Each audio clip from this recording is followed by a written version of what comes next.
પૂર્વ મેયર મેહુલભાઈ વડોદરિયાને ખૂંટિયાએ ઢીક મારતા તેમને હાથ અને માથાના ભાગે ઈજા પહોંચતા તેમને સારવાર માટે મેરુ નર્સિંગ હોમમાં દાખલ કરવામાં આવ્યા હતા।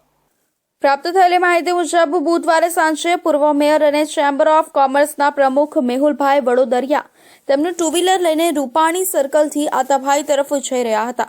ત્યારે અચાનક જ ધસી આવેલા ખૂંટિયાએ પૂર્વ મેયરને ઢીંક મારતા તેઓ વાહન પરથી રોડ પર પટકાયા હતા। આ સમયે જ મેહુલભાઈના બે મિત્રો રોડ પરથી પસાર થતા હોય અને તેઓ તુરંત મેહુલભાઈને પહેલા તેમના ઘરે લઈ ગયા હતા અને ત્યારબાદ તેમને સારવાર માટે મેરુ નર્સિંગ હોમમાં દાખલ કર્યા હતા।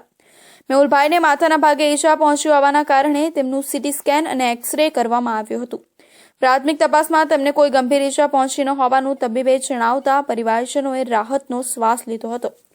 જો કે તેમને હોસ્પિટલમાં આઈસીયુમાં ઓબ્ઝર્વેશનમાં રાખવામાં આવ્યો હોવાનું પૂર્વ મેયરના પરિવારજનોએ જણાવ્યું હતું।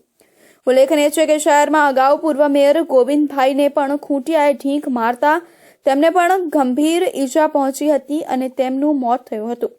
આમ શહેરના મોટાભાગના વિસ્તારમાં રખડતા ઢોરનો અસહ્ય ત્રાસ હોવા છતાં ભાજપના શાસનમાં કોઈ કાર્યવાહી કરવામાં આવી ન હોવાના કારણે શહેરમાં છાસવારે ઢોર દ્વારા ઢીંક મારવાના બનાવો સતત બનતા રહે છે। ભાવનગર શહેરમાં